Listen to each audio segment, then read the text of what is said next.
అర్చన ఈ టైంకి వస్తానంది, ఇంకా రావట్లేదేంటి?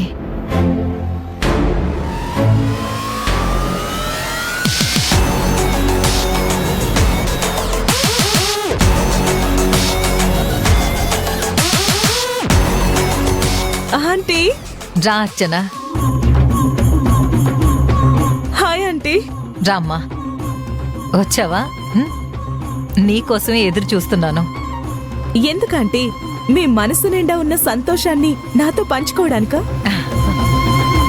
అంతే కదమ్మా. తారక్ నీలవేణి ఏకం కాలేదనే వార్తను వింటే మొదటిగా సంతోషపడేది నువ్వే కదా.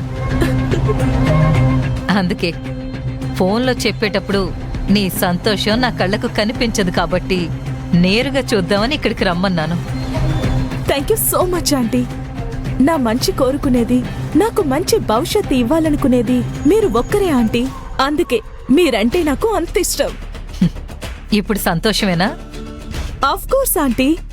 తారక్కి నీలవేణికి పెళ్ళైపోయినా ఏదో ఒక క్షణంలో వాళ్ళిద్దరూ విడిపోతారని, మళ్ళీ నాకు తారక్ సొంతమవుతాడని ఒక ఆశుండేది.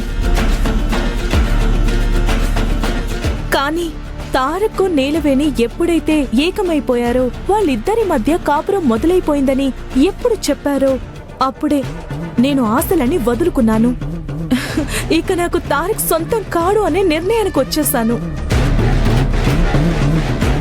ఎండిపోతున్న చిగురుకి నీళ్లు పోసినట్టు ఆవిరైపోతున్న నా ఆశకి ఊపిరి పోసారాంటీ. ఎప్పటికైనా ఈ ఇంటి కోడలవ్వాలనే రాత నీ నుదుటి మీద ఉందర్చనా. అందుకే పరిస్థితులు మన కథల్ని ఎన్ని మలుపులు తిప్పినా మళ్ళీ మళ్ళీ నిన్ను తారక్ని ఏకం చేయడానికి మనకు అవకాశం దొరుకుతూనే ఉంది. ఏమో ఆంటీ, మీ మాట చలవ వల్ల అతి త్వరలో నేను తారక్కి భార్య అయిపోతే నాకంతకన్నా మరొక సంతోషకరమైన విషయం ఏముంటుంది? అతి త్వరలోనే నువ్వు తారక్ ఒకటయ్యే రోజు వస్తుంది. నువ్వు చూస్తూ ఉండు. ఆంటీ, వాళ్ళిద్దరూ ఒక ఏకాంతమైన ప్రదేశానికి వెళ్లారు. అక్కడ వాళ్ళని ఆపేవాళ్లే లేరు, అడ్డుగీత గీసేవాళ్లు లేరు.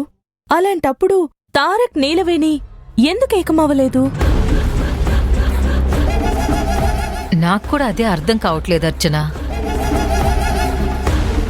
బహుశా నీలవేణి మనసులోనే ఏదో పురుగు పుట్టినట్టుంది. ఇప్పుడే వద్దు, ఇంకొన్ని రోజులు ఆగొచ్చని ఏదో మెలిక పెట్టినట్టుంది. అందుకే తారక్ కూడా దాని మాటని గౌరవించి ఏకం అవ్వలేదేమో అని నా అనుమానం. తారక్ నీలవేణి రిసార్ట్కి వెళ్ళినప్పుడు నీలవేణిని లేపేసే ప్లానే వేశాను. కానీ టైం కలిసి రాక నేను వేసిన ప్లాన్ ఫ్లాప్ అయిపోయింది.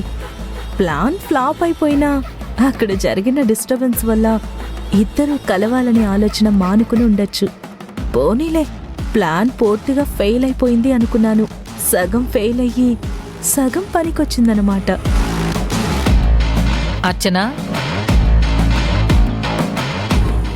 అర్చనా, నిన్నే. ఏంటంటీ? ఎక్కడో దీర్ఘంగా ఆలోచిస్తున్నావు?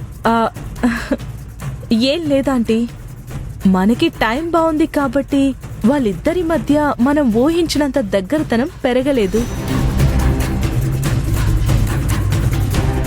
ఆడదానికి దగ్గరయ్యాడంటే మగాడి మనసు మారిపోతుంది. ఇక ఆడదాన్ని నెత్తిమీద పెట్టుకుని పూజించే బుద్ధి మొదలవుతుంది. తారక్లో ఆ బుద్ధి మొదలవ్వకముందే మనం జాగ్రత్త పడాలి. తారక్ నీలవేణిని శాశ్వతంగా వేరు చేసే ప్లాన్ వెయ్యాలి. అవునర్చన, అతి త్వరలోనే దాన్ని అడ్డు తొలగించుకునే ప్లాన్ వేద్దాం.